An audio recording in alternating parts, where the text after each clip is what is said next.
इस बार San Francisco जब मैं गई पिछले महीने, वहाँ हम लोग रेडवुड फॉरेस्ट देखने गए. That tree can go all the way to 24 to 28 and some of them even 30 meters tall.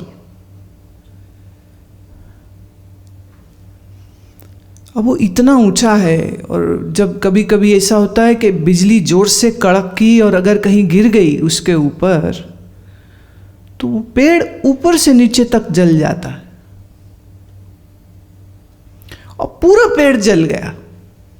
लेकिन अगर उसका इतना सा टिश्यू, जैसे दलिया है या मूंग दाल है, कितना छोटा है, इतना सा भी अगर उसका टिश्यू बच गया तो वो अपने आप को रीजनरेट कर लेता. उतने से टिश्यू से वो फिर अपने आप को रीग्रो कर लेता. तो वहाँ सबसे पुराना वृक्ष जो था वो कोई 2400 वर्ष पुराना था. और यूं देखो तो इतना लंबा और इतना बड़ा. एक पेड़ तो ऐसा था, उसका फोटोग्राफ शायद अभी मैंने डाला नहीं है, दिया नहीं है शायद इन लोगों को, जिसमें ऐसा वो बीच में से जल गया होगा. लाइटनिंग हुई, बीच से जल गया. तो अब यूं लग रहा है जैसे कोई मनुष्य खड़ा हो, दो टांगे हैं उसकी और ऊपर जाके एक धड़ सीधा हो गया. और आप उसके नीचे से घूम सकते हैं, नीचे बैठ सकते हैं, इतना स्पेस है. At least 10 people can sit under that thing, this roof kind of thing. Now वैसा लगता है जैसे दो पेड़ हैं, है वो एक ही पेड़. इतना बड़ा उसका डायमीटर ट्रंक का होता है.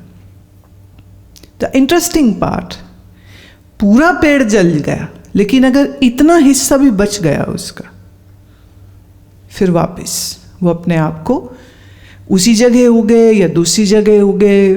ऐसे इंडिया में कलकत्ता में the great banyan tree, that tree is some 250 years old and उसकी लॉन्गेस्ट ब्रांच जो है, लॉन्गेस्ट ब्रांच जो गई है, that is 36 meters. And when it goes downwards तो branch will become like a tree and it will grow new roots. तो वो एक पेड़ था, उस एक पेड़ से इस समय वहाँ पर कम से कम नहीं तो 250-300 पेड़ और बन चुके होंगे. और सब पेड़ आपस में जुड़े हुए, एक छतरी बनी हुई है पेड़ों की, कैनोपी बन गई.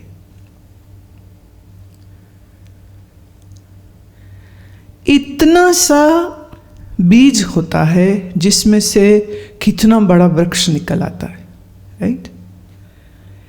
अब आप माइक्रोस्कोप के नीचे उस बीज को देखेंगे तो क्या आपको वो पेड़ दिखेगा?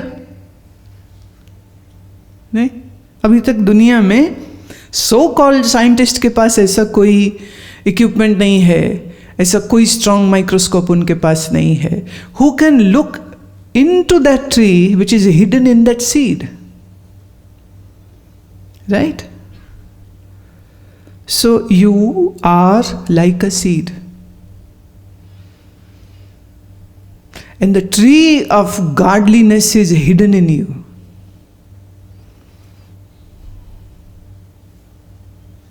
If the seed is given right opportunity, then the seed, that redwood seed tree, can become a huge 28 to 30 meters tall tree. From this small seed. तो जब तुम अपने आप को देखते हो शीशे में या ऐसे, तो तुम्हें लगता है हम तो कमज़ोर से हैं, छोटे से हैं, हमारे में क्या ताकत है, हम तो बच्चे हैं अभी, हमारे में कोई स्ट्रेंथ कैसे हो सकती है, right? But remember this analogy of seed and tree. The seed has a potential to become a big tree, and you too are like a seed. If a seed is given right soil, right water, right fertilizers, then it will grow and become a tall tree, so huge that you can even tie elephants on its trunk. तो आप वो बीज हैं जिसके अंदर परमात्मा छुपा हुआ। तो आप छोटे से तो न रहे ना फिर।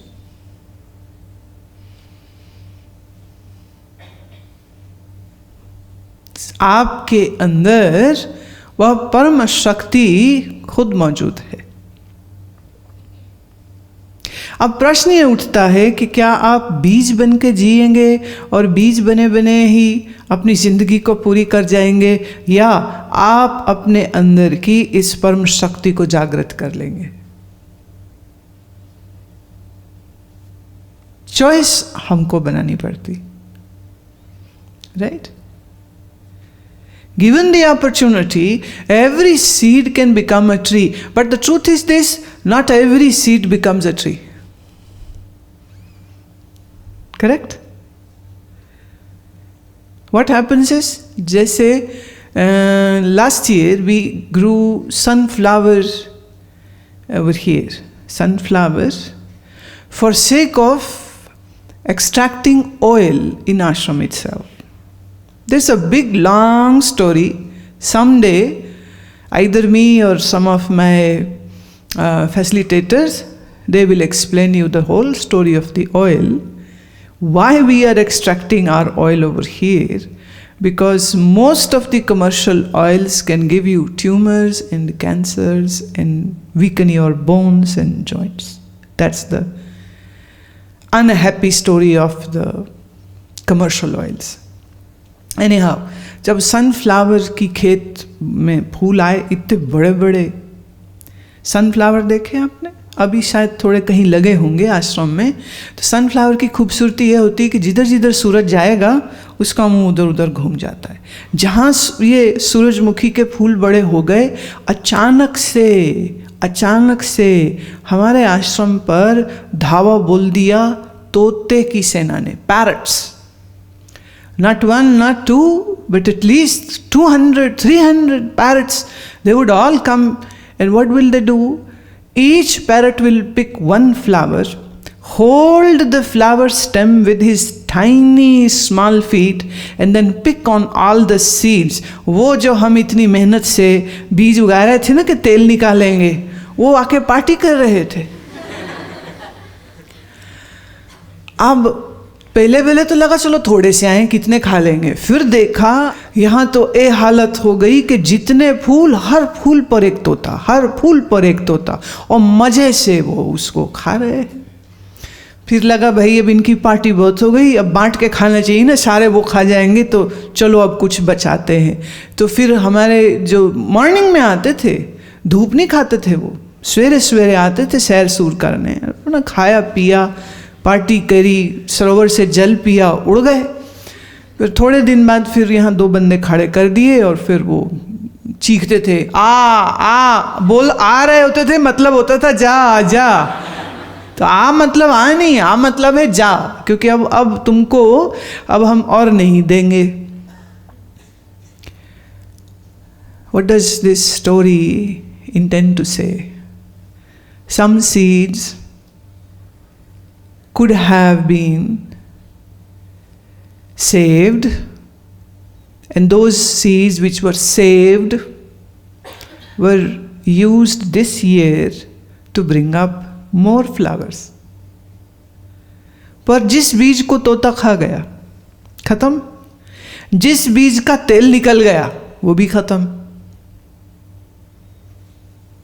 तो हर बीज फूल बनेगा ये जरूरी नहीं, हर बीज वृक्ष बन जाएगा ये भी जरूरी नहीं है।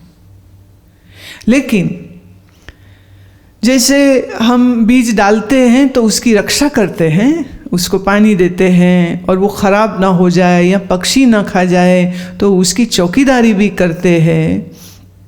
तो यूं समझिए कि आपके अंदर जो देवत्व का, गॉडलीनेस सीड, ये जो देवत्व का बीज आपके अंदर है, उसको हम थोड़ा जल सींच सकें, उसको कुछ हम थोड़ी ज्ञान की खाद दे सकें, उसको कुछ हम योग आसनों के द्वारा रक्षा सुरक्षा दे सकें, उसको कुछ हम प्राणायाम का अभ्यास करके उसे हम और अधिक त्वरा दे सकें, उसे ऊर्जा दे सकें, ताकि आपके अंदर जो बीज है वो देवत्व का बीज वृक्ष बन जाए। समझ लगी कि हम यहां क्या करने वाले?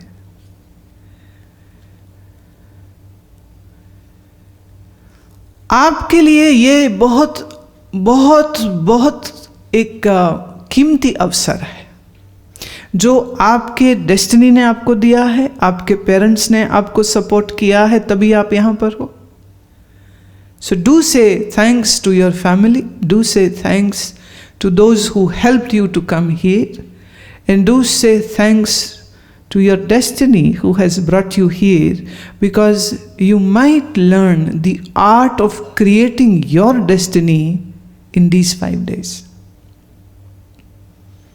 You can learn the art to change your life and create something great out of your life in these 5 days.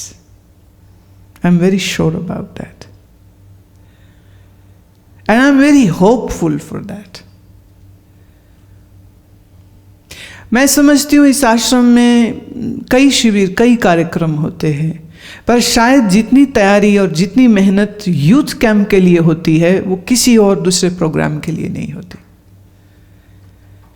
From presentations to thinking about what courses to give, to what food to be given to you, and this and that, everything is given an ample attention, ताकि जो भी यहाँ पर आए, they get a chance to experience something different in their life, which can become a foundation of their life, to make a change, to bring a change for themselves, and surely for the family, and definitely for the country, and so obviously for the whole world. तो बड़ा कीमती काम है जो आप अब करने जा रहे हैं। तो एक बात आज पहली सिटिंग में आपको ये समझ लेनी है कि आप और हम और शिव और आप एक ही हैं। किस स्टेटस में? शरीर के स्टेटस में नहीं, at the formless status. There this oneness is already there. Now usually आप स्कूल में जा रहे हैं, कॉलेज में जा रहे हैं, पढ़ाई कर रहे हैं, ट्यूशन्स में जा रहे हैं, कोचिंग क्लासेस में जा रहे हैं, या फिर फॉर चेंज शॉपिंग को जा रहे हैं, मूवी जा रहे हैं, सिनेमा जा रहे हैं, किसी रेस्टोरेंट में जा रहे हैं। You are always doing some activity which is taking you out, right? But here you will learn to go in. अब ये रिवर्सल क्यों जरूरी हो रहा है? क्योंकि the journey is all about from moving from form to formless. Why? Formless is eternal but form is not, right और no? You understand this much ना? फॉर्म तो हमेशा नहीं रहेगा, form is going to go. Form, ये शरीर जो है ये एक दिन पैदा हुआ, एक दिन मर जाता है, पक्का। किसी का नहीं बचा, किसी का बचता भी नहीं है, और अच्छी बात है कि बचता भी नहीं है, अच्छी चीज़ है ना। चेंज होता रहना चाहिए, चेंज होता रहना चाहिए। तो शरीर का एक एक्सपायरी टाइम होता है, इसलिए इसके ऊपर अगर हम बहुत फोकस रहेंगे तो इसका मतलब हम उन चीज़ों पे फोकस हो रहे हैं जिसकी एक्सपिरेशन डेट है। Whereas the you, the formless you, doesn't come with an expiry date. So, अगर आप अपने उस स्वरूप के ऊपर काम करने लग जाओ जिसमें एक्सपायरी डेट नहीं है, what does that mean? Well, that means कि if you get to realise your eternal self, then you will have the eternal joy, the eternal freedom, the eternal liberation, the eternal salvation, and the eternal infinitude. You become boundaryless. तो इसका और आसान में कर दूं तो इसका मतलब क्या होगा? इसका मतलब ये है कि आपको डर, शोक, चिंता, द्वंद्व, दुविधा, कंफ्यूजन, फ्रस्ट्रेशन, रिजेक्शन, ये सब कुछ नहीं होगा।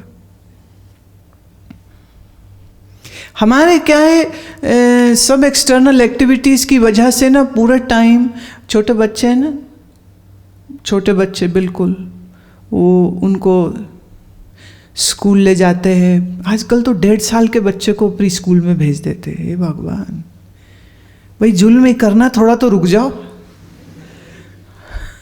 1.5 साल में भेज देते हैं वो खेल। हाँ सीरियसली, वो बेचारा कुछ नहीं करेगा, वो वहाँ उसके जैसे सब नैपी पहने हुए बच्चे आए होते हैं, तो वो खेलते हैं, कुछ गेम्स खेलते हैं, आपस में थोड़ा लड़ लेते हैं, फिर रो लेते हैं, फिर सो लेते हैं, फिर घर आ जाते हैं। और फिर धीरे धीरे बेचारों को प्री स्कूल से कब किंडरगार्टन और कब किंडरगार्टन से उनको प्राइमरी स्कूल में और फिर प्राइमरी से कब वो सेकेंडरी स्कूल में पहुंच जाते हैं, पता ही नहीं चलता है। पर इस बीच में एक चीज़ जो जुड़ जाती है ना, वो ये कि बेटा पोएम सुनाओ, फिर हो जाएगा बेटा टेबल सुनाओ, 16 का सुनाओ। I love this joke. I read it long ago, very old joke, you must have heard it. एक बच्चा स्कूल गया तो एक दिन उसके पिताजी कहते, अच्छा आप क्या पढ़ रहे हो स्कूल में? क्या बोले? गणित पढ़ते हैं। बोले गणित में क्या? बोले गणित में हम टेबल्स कर रहे हैं। वो कौन सा टेबल किया? छोटा है ना बच्चा। बोले 2 का। बोले सुनाओ फिर।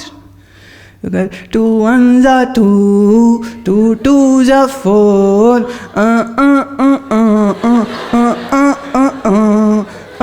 बोले ये क्या है? बोले आगे ट्यून ही आती है। अभी ट्यून याद हुई है, बाकी याद नहीं हुआ। बच्चा पोएम सुनाता है तो घर वाले ताली बजाते हैं, बच्चे को बड़ा अच्छा लगता है। फिर have you seen these small children, they just to seek the attention begin to do some nasty things sometimes. चीखेंगे, चिल्लाएंगे, मतलब कि मुझे देखो और मेरे लिए ताली बजाओ और मेरी और अटेंशन दो और किसी और को नहीं देखो, चाहे वो फिर कोई हो, doesn't matters. ये जो बीमारी लगती है ना, दूसरे मेरे लिए ताली बजाएं, ये सारी जिंदगी चलती रहती। बड़ा अच्छा लगता है ना। सारे बच्चे बैठे हैं और एक बच्चे को उठा के बुलाया जाता, आओ तुम फर्स्ट आए हो। तो सबको देखता है, मैं फर्स्ट आया। ये बच्चा भी 5 साल का है, तो ये जो शुरू होती है ना, ये 95 का हो जाता है और चिट्ठी आई कि तुमको भारत सरकार पद्म विभूषण दे रही। करी मैं इस साल जिन लोगों को मिला था ना, तो उनके सबके चेहरे देख रही थी। I consciously made a point that I watched that ceremony when the President of India gives these awards to people. And everybody had that same look, with the look which a child has it after saying the prayer, or the poem or something. वही शक्ल थी। मैं बेचारा 95 साल का हो गया और इंतजार कर रहा था कि कोई तो पद्म विभूषण दे दो, और आज फाइनली मिल रहा। अब क्या करोगे? वो ऐसा तमगा देते हैं, उसका अपना वैल्यू तो कुछ नहीं है। उसमें जो कंटेंट अगर देखेंगे तो कोई ना सोना दे रहे हैं, ना नाम ही होता है गोल्ड मेडल स्पोर्ट्स में। Even in the Olympics it's not the real gold that they are giving, it's not the real silver, they just call it silver, it's silver plated. I love Mulla Nasruddin for that. One day his childhood friend comes to him. They are all in the late 60s and they happen to meet again, and his friend is sitting in the drawing room and he's very amazed with all these certificates. Hockey का certificate, football का certificate, free B का certificate, spell B का certificate, cricket में जीतने के लिए, tennis जीतने के लिए। वो सोच में पड़ गया कि भी स्कूल में तो ये कद्दू होता था, ये इतने सब गेम्स कैसे, कब? तो उसे रहा नहीं गया, उसने हार के पूछ ही लिया, बोले यार ये कब और ये कैसे? और ये मैं देख रहा हूँ, तुम उधर कमरे में गया हूँ तो तुम्हारी इंडिया के प्रेसिडेंट के साथ फ़ोटो, प्राइम मिनिस्टर के साथ फ़ोटो, अमिताभ बच्चन के साथ फ़ोटो, एक्टर्स के साथ फ़ोटो, और तो और ओबामा के साथ फ़ोटो। ये कैसे? When did all this happen? तू स्पोर्ट्समैन कब हो गया? तू पॉलिटिशियंस और एक्टर्स का दोस्त कैसे हो गया? मुल्ला कहते देखो, बात ये है, ये सब मैंने खुद बनाए है। तो यार बेली, इसलिए तेरे को बोल रहा हूँ, ठीक है? और सर्टिफिकेट डिज़ाइन मुझको करना था, घर में प्रिंटर लगा रखा है, तो मैंने मेरा जो मन करता था ना, नृत्य सम्राट का सर्टिफिकेट, पद्म विभूषण का सर्टिफिकेट, और सर्टिफिकेट लेते हुए का फोटो है, कह भी नहीं सकते आप, नीचे साल लिखा हुआ, वेरी ऑथेंटिक, सिग्नेचर हो रखे सर्टिफिकेट्स के ऊपर।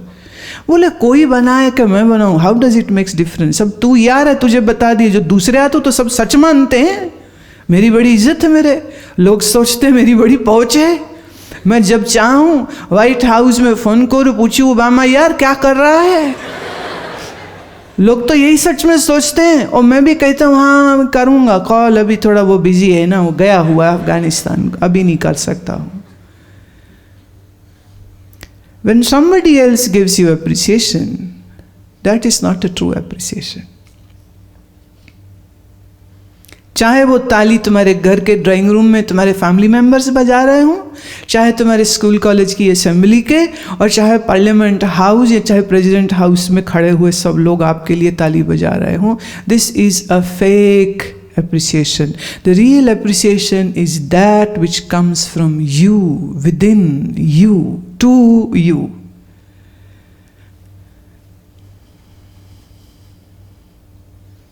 You don't have to wait for that. You just need to gel with your own real self, the formless you, the formless real you. Okay?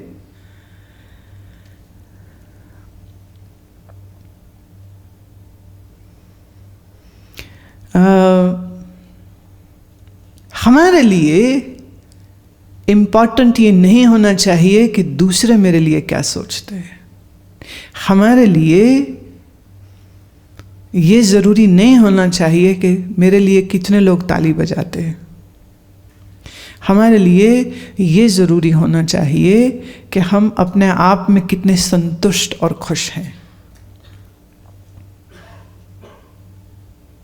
पढ़ाई हो, स्पोर्ट्स हो, खूब करो, पर इसलिए नहीं कि कोई तुमको मेडल दे। वैन गॉग जब पेंटिंग कर रहा था तो इसलिए कि दुनिया में उसकी बड़ी मशहूरी हो और उसकी पेंटिंग $1 मिलियन में बिके। टैगोर जब गीतांजलि लिखी तो क्या इसलिए कि एक दिन उसको उस पर नोबेल प्राइज मिले? नहीं, he wrote because he loved writing. So whether you dance or you write or you study or you do whatever, don't do it for sake of somebody applauding for you. 4 किराए के जमूरे ले आओ, वो भी ताली बजा देंगे। देखते नहीं हो तुम, इलेक्शन अभी होके हटी, क्या तमाशा चल रहा था ना। रैली करने के लिए लोग किराए पे बंदे लाते, 100 रुपया का रेट गांव में, शहर में 200 रुपया, कहीं रेट 500 रुपया, प्लस खाना प्लस घूमना दिल्ली, चलो वही रैली चलते, पिकनिक ना?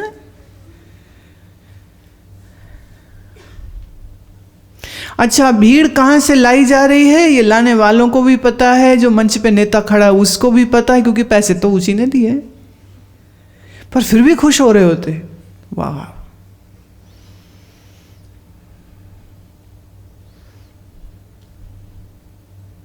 So, if you feel like Abed dancing, then dance because you love it. Not that भाई कोई मुझे देखता ही नहीं